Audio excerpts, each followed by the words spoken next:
Hello everyone. This is the Staffordshire People's Assembly, and today, for the first time, we're on Zoom. We're interviewing Phil Burton-Cartledge, who's just written this book, "Falling Down: The Conservative Party and the Decline of Tory Britain." Hey, Phil, you all right? I'm all right. Cheers, Joe. Yeah, good stuff. So we'll kick off with a nice, easy question then, Phil. So the Tories are running Britain with an 80-seat majority.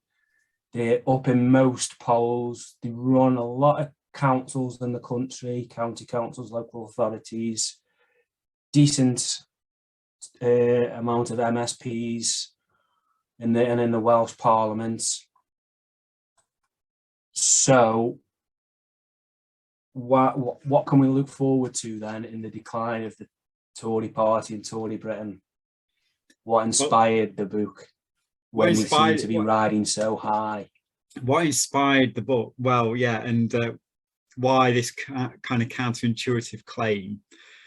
It comes down to who the people are, who votes for the Conservatives, and who the people are who vote for the Conservative Party. And to kind of put a little bit of context, Joe, what you've just been saying about the Tories having an 80-seat majority, it's also worth noting as well that since their low point in 1997, every general election since, they've increased their vote, not just in relative terms, but in absolute terms as well. And Boris Johnson in 2019 just got short of 14 million votes, which was only about 300,000, I think, behind John Major in 1992. So, yeah, it's it's provocative, one might say, to say that the Tories are in decline. But the problem that the Tories have got is the nature of their voter coalition. As you know, and anyone who's kind of paid any attention to the polls know, the older people are more likely to vote Conservative. The older you are, the more likely you are to vote Conservative. Now, this isn't something that has always been the case. It is something that is actually quite new in the polls. There's been a kind of a very weak tendency up until the 1990s of older people tending to vote Conservative over Labour, but it starts putting rocket boosters under it from more or less 2005 onwards. And so you have to look at why it is that older people are voting Conservative in disproportionate numbers.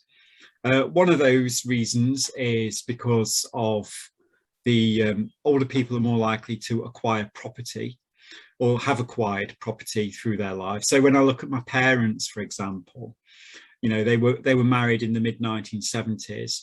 They were able to pick up their house, which they still live in, for about £7,000. And it's not like, my parents aren't loaded. It's not like my, their house now is worth, £1 million or anything like that. It's quite a modest semi-detached. It's probably worth about 150, the location that it's in.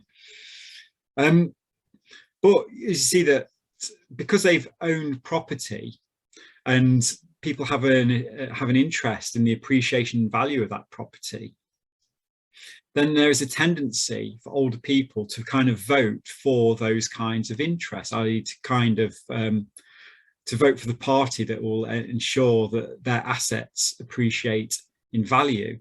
You think about it in terms of share ownership as well.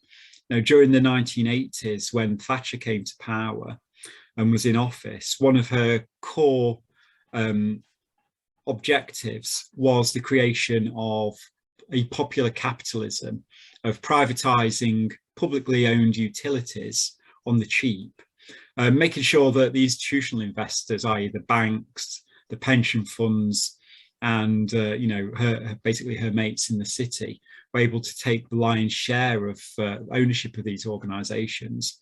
But they kept aside enough votes in order to create millions of small-scale shareholders, in the hope, and this is explicit in Thatcher's programme, that people would take on these shares, identify their interests with their shares rather than identify their interests with, say, the labour movement, if they were from a trade union background, for example. and would then vote according to those interests in order to appreciate the value of those shares.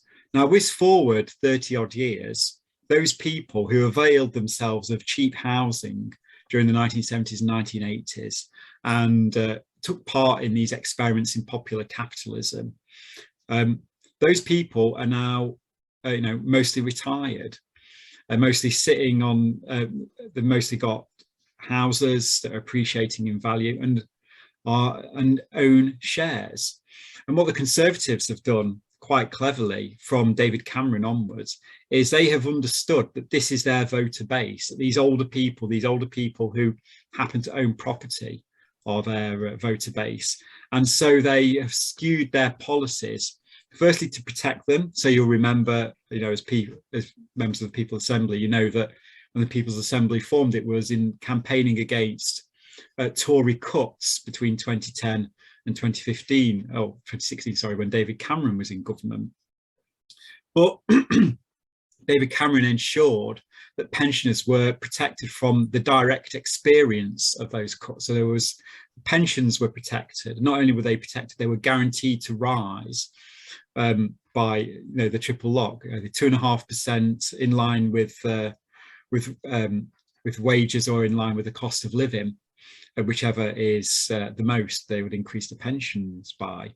They also shielded a lot of pensioners who were in social housing from the bedroom tax. And there was a myriad of other things as well that the Tories did to kind of protect that pensioner base. And those pensioners on the whole, not obviously all pensioners, but a disproportionate number of them, around 2/3, have since then voted Conservative. Now, why is this a problem for the Conservatives when it has given them a huge majority in Parliament and has kind of given Boris Johnson this unparalleled level of political power?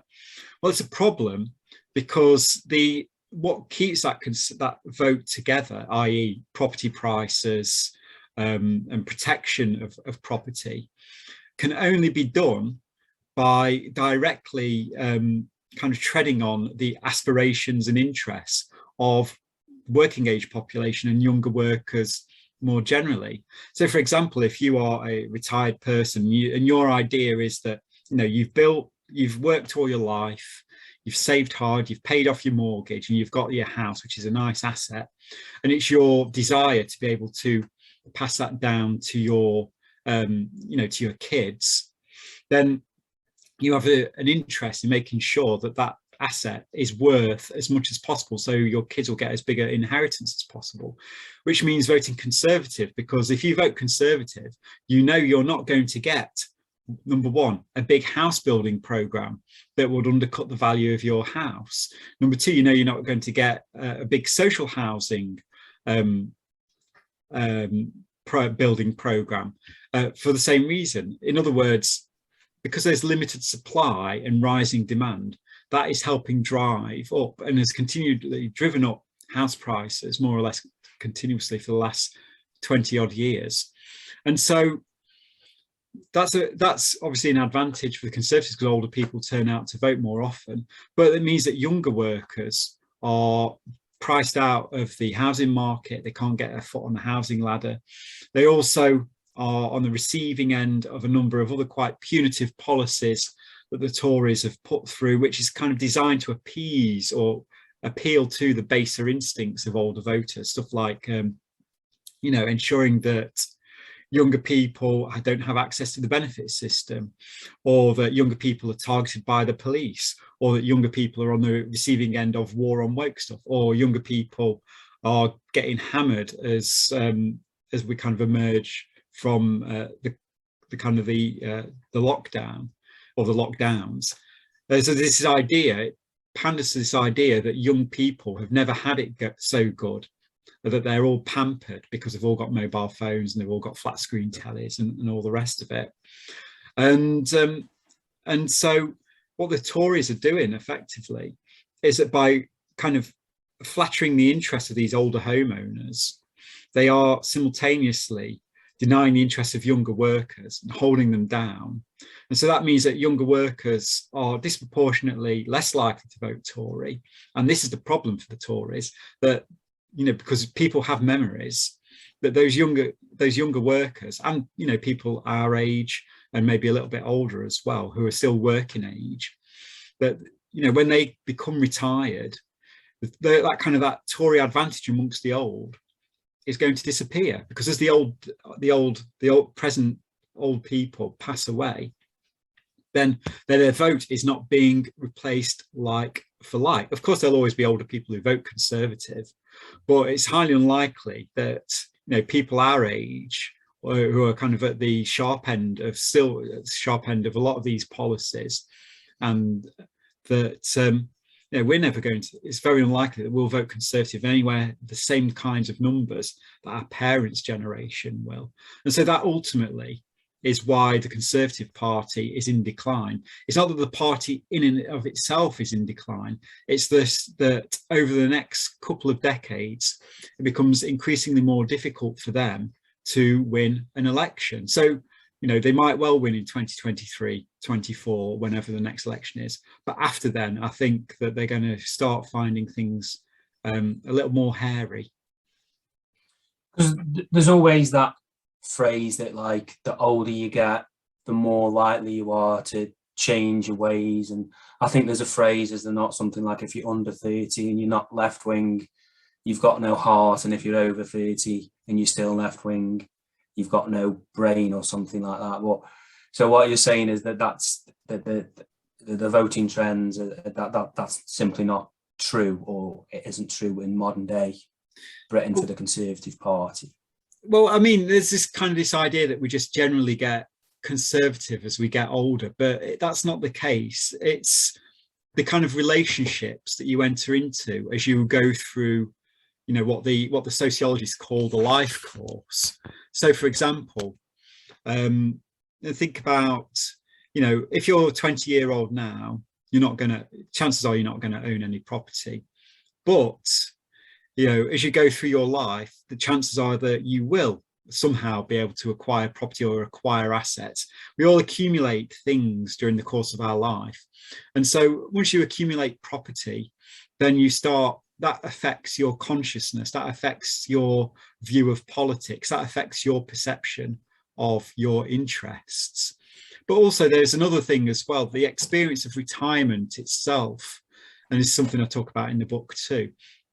And again, this is not all older people, because as we know in the People's Assembly, that we have a lot of, you know, older comrades who've been around the block a fair few times, you know, who are still active participants in the movement.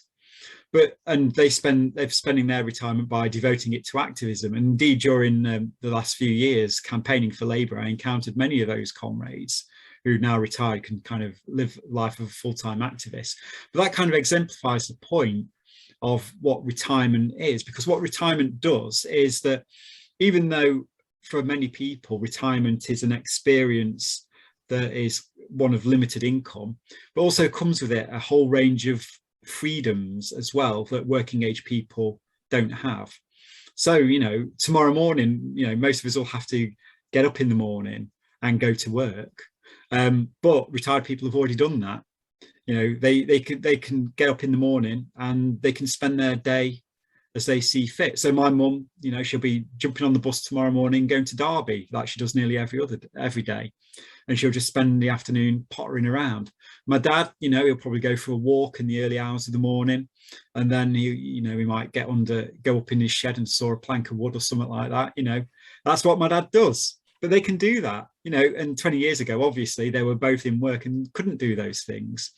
Now, why is this important for politics? Well, as we know, as trade unionists, it's through our experience of the workplace that we encounter trade unions, and we become educated and introduced into the idea that we have interests as employees, as workers, that we have to fight for in the workplace. And those are often, you know, the most typical interests are higher wages, more time away from work, and also more autonomy in your work without having the boss looking over your shoulder.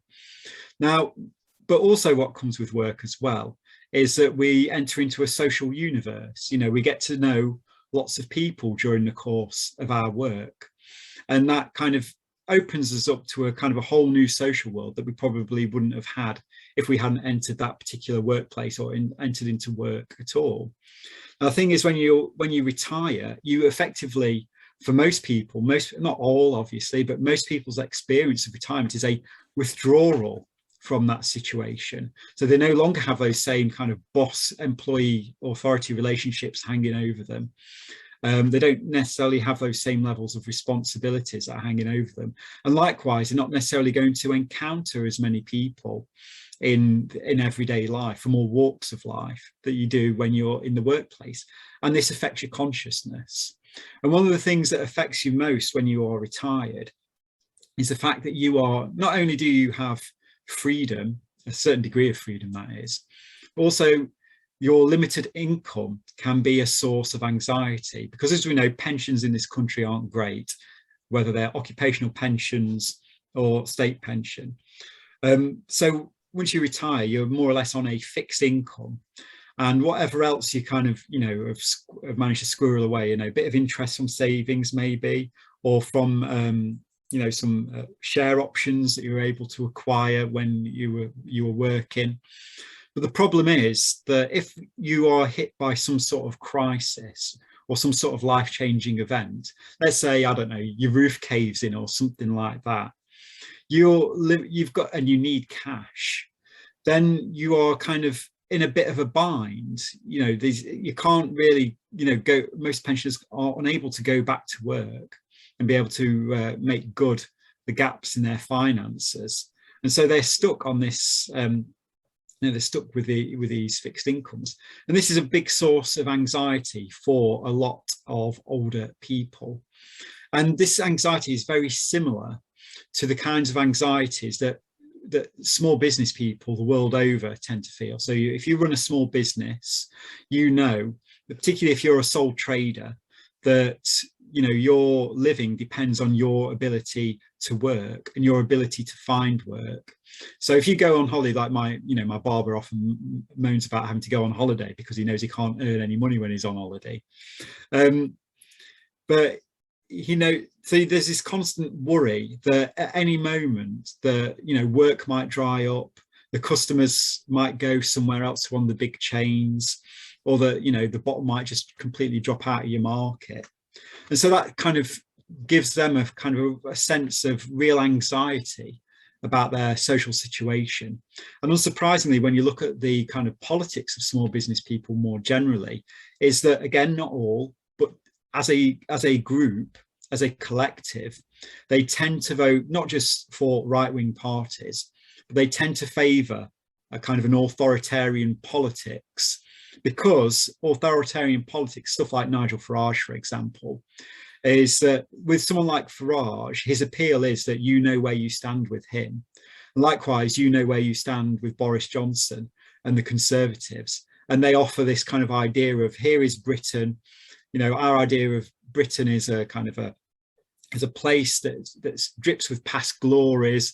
It's a go-getting place. Everyone knows where they are, everyone knows the importance of tradition, and everyone knows that if they step out of line, they're going to get a good hiding from the cops. And that's the appeal of authoritarian politics. It produces a sense of certainty in the world. And you could just, you know, you just have to look over history, and you just have to look at populist right-wing movements. And unfortunately, you know, the fascists and the Nazis in Italy and Germany, and also fascists here in Britain as well before the Second World War, that disproportionately that their supporters were drawn from this layer of the population.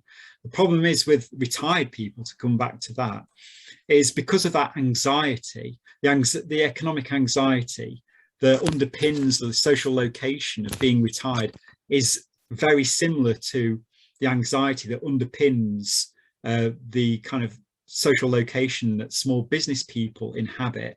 And as a result, we're kind of seeing, for want of a better phrase, a petty bourgeoisification of older people, that retired people are now having, in general, even if during their lives they were working people who, you know, gave it to the boss and, you know, went on strike and all the rest of it.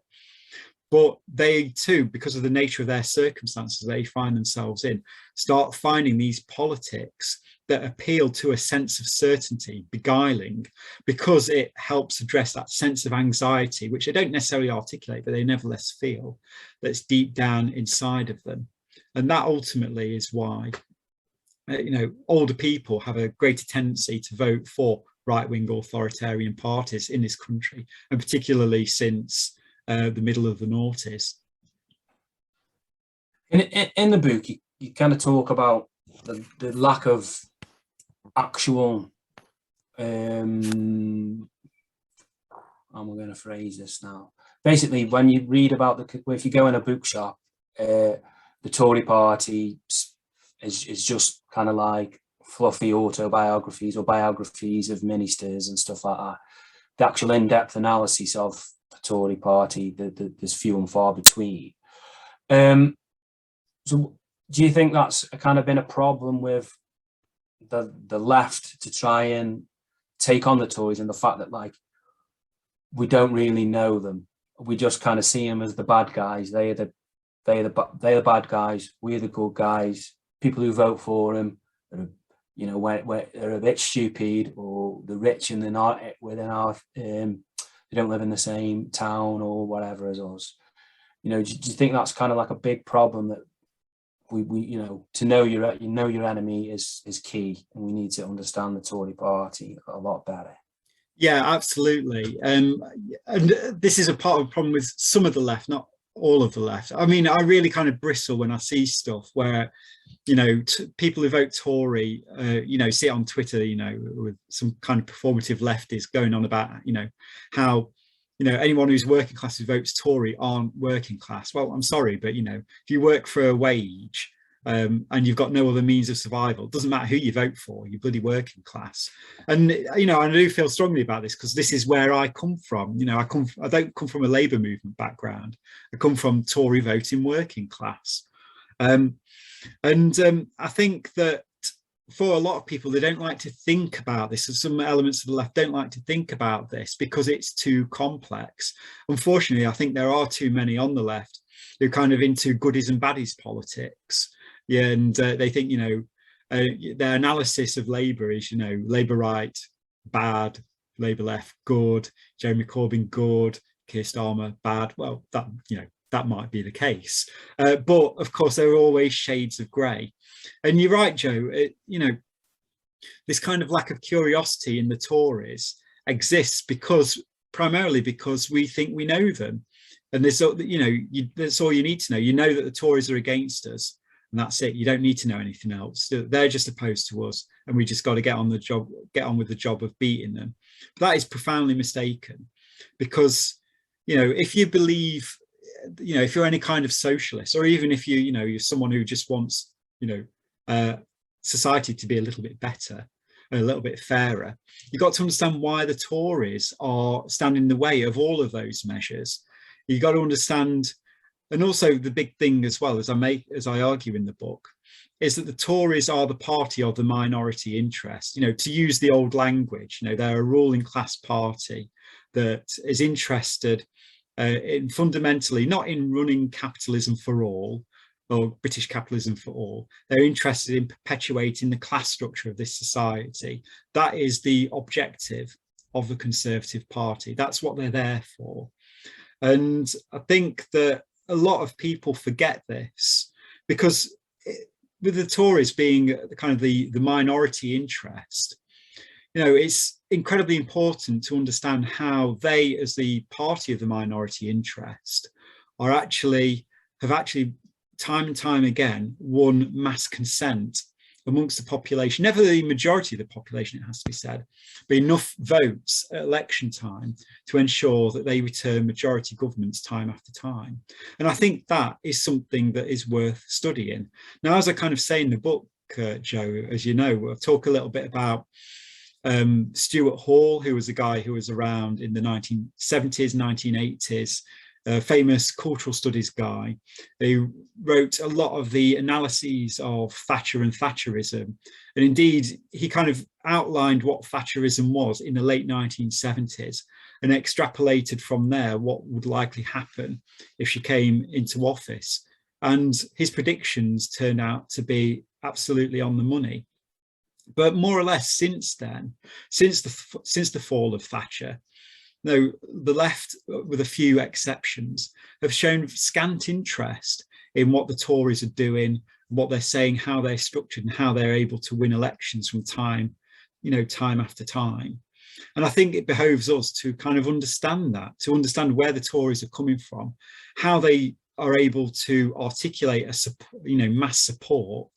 I mean, and it's not just enough to say, they're playing politics on easy mode, the media are on side. Yeah, that is true. But you've got to analyse the Tories and understand how they work in order to exploit the divisions in them and in order to kind of disrupt their strategies.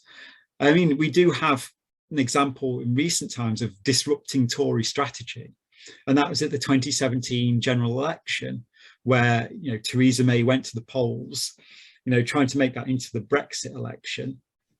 And she was unable to do so because at that particular point in time, the Labour Party accepted Brexit as a done deal. This is something that we're going to have to do because there was a vote on it. And so that completely negated the main issue that she went to the country with. And as a result, she didn't do as well as she thought she was going to. And so that was an example of us understanding, of Labour understanding what the Tories were doing, what their kind of the key plank of their strategy was, and us not falling into their trap. Unfortunately, in 2019, Boris Johnson pulled off the same trick. And unfortunately, Labour did fall into the trap then. And as a result, well, we know what happened next. So yeah, you've got to analyse the Tories. You've got to be able to understand the Tories in order to beat the Tories. And I hope that this book contributes towards that. Yeah, just because I'm from, well, you live in Stoke. Most people on this call live in Stoke or Staffordshire. And so the constituency I've lived in all my life is Stoke-on-Trent South. Has always had a very 10,000 plus Conservative votes. And obviously that tipped the balance in 2017 and it turned Tory. And last time, obviously, there was unfortunately a mega majority. But yeah, it is a bit annoying from the Labour Party how they kind of, it's almost like they raised their eyebrows at how can people from Stoke-on-Trent vote Tory? And it's kind of like, well, like you say, there's no analysis there. They just think that if you've got a decent amount of terraced houses in your city, then that you shouldn't vote Tory.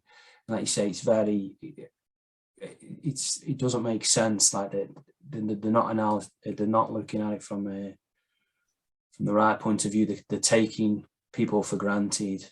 You mentioned Thatcher there. Obviously, I mean, would you agree that kind of like Thatcher's almost kind of like year zero in the Tory party? Obviously, he's got a long history, very successful all the way up into here. But then the kind of like the one nation Tory ideology. I mean, that's just a phrase now, surely. Like there's certain, they still use that phrase, but I mean, correct me if I'm wrong, but like a one nation Tory kind of like defends the idea of certain public services. For instance, say like the BBC or something, you wouldn't find a Tory MP or a Tory councillor, I dare say, these days that would defend an institution like the BBC. Not that he doesn't deserve criticism, but I think people on the left, be careful what you wish for when you slag off the BBC. So, and the changes that Thatcher made to Britain, to the Tory party, I mean, a lot of it was by design, but she individualised society, got rid of like not just say the stuff that we in the Labour movement rely on within the trade unions, but also kind of like the social fabric for Tory Britain. So like, how have they managed to survive that without Thatcher still being in charge? Like, do you think there would ever be a true one nation Tory leader? And if so, who would that be? If that's not too waffling, sorry. No, I understand. I mean, kind of coming back to your year zero and whether there would be a return to that kind of one nation politics again, it all depends on, you know, it's about class strategies ultimately, you know, how best to preserve the minority interest of, you know, the owners of capital, you know, the big, you know, the people that run the state, you know, the landed interests, all those sorts of things. And so up until, you know, the 1970s, you know, one nation Toryism, you know, under like people like Macmillan and to a lesser degree Hume and even Churchill to a degree, that there's this kind of idea that, you know, you accept the 1945 settlement put into place by the Labour Party, and that class compromise was the name of the game. And in order to keep the system running, that's what you needed to do. So you needed to have nationalised industries, a welfare state, and you know, a decent NHS that was properly funded in order to buy class peace, in order to protect their system.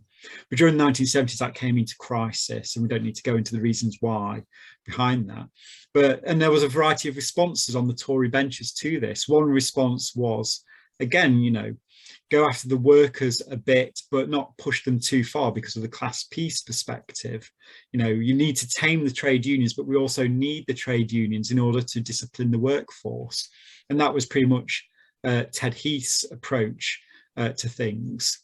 And Thatcher's approach, of course, was, you know, just smash the labour movement and the rest will happen. So, you know, Thatcherism was a strategy for re-embedding the authority of the state and securing capitalist social relations in wider society. So the question is, you know, could a one nation Toryism re-emerge? Well, I think it's perfectly possible for one nation Toryism to re-emerge. Because when you look at the difference between Boris Johnson and Theresa May on the one hand and David Cameron and George Osborne on the other, is that they're both Tory, you know, both kinds of Tory governments, but they're different kinds of Tory governments. You know, Cameron and Osborne were very much in the mode of, you know, let's cut everything to the bone, let's neoliberalize everything, let's have, you know, privatize everything we can get our hands on. Whereas, of course, to a degree, you know, Boris Johnson and Theresa May rode back from that rhetoric. Now, Boris Johnson's programme now is all about investing in particular aspects of what they think are winning sectors of the economy. So it means investing in, you know, a bit of investment in transport, an investment in R&D, investment in space. I mean, I saw one rumour today that was published in the press about how Boris Johnson at Tory conference next week is going to announce Britain's space programme to fly a man to the moon. Not the moon, sorry, fly people to Mars. So bizarre stuff. You can't imagine David Cameron kind of advocating for spending, you know, government money for something like that. And so you've got this, the Tories are effectively now using the state again to reinforce and to kind of uphold the shaky foundations of the British economy, which of course you'll know has not really recovered from the 2008 crash, as still kind of reeling under the effects of Brexit, and is now, you know, just got a pummeling from the coronavirus depression as well. So the state needs to step in order to, again, secure those capitalist relations of production, to prevent too many businesses from going to the wall. And if that is the kind of the basis of Tory economics now, it's not too difficult to imagine that a Tory might emerge at some point down the line saying that, well, you know, perhaps we need to rebuild some institutions. And we can see with Keir Starmer's Labour at the moment that a lot of what Keir Starmer is about is, if you read his stuff, is that it is about trying to rebuild trust in those kinds of institutions, rebuild trust in the state, rebuild trust in local government, rebuild trust in political leadership. Now we can kind of have a conversation about whether Keir Starmer's any good at those sorts of things or not, but he's kind of already parking his tanks on that territory, which is actually one nation Tory territory as well. And so chances are that if Labour wins the next, if Labour loses the next general election, which unfortunately I think is highly likely, it wouldn't surprise me if Boris Johnson moves more in that kind of direction of reappropriating that, or his successor reappropriates that. But again, a lot of it depends on who comes after Boris Johnson, because there's hardly it's not like Tory benches are awash with what they call talent. Look at people who are in the cabinet at the moment, and the most competent minister, believe it or not, is Michael Gove, who actually knows how to do things and knows how the machinery of government works and gets stuff done.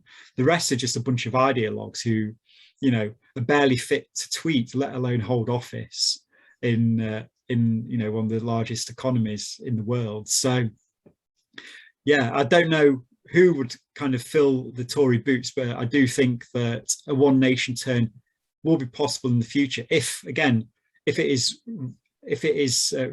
they realise that is in the interests of perpetuating those capitalist relations of production. Cheers, Phil. So we started with an easy question, and we'll kind of end with an easy question.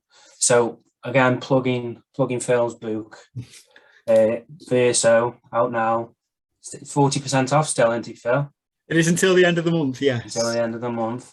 So apart from reading the book, what can we do to hasten the decline of the Tory party as an anti-austerity movement, but outside of Parliament? Because reading the book's all well and good, we need to know our enemy, but if we sit on our hands, then Tory populism might, like you say, just change tack and just pick up votes elsewhere. So that's it.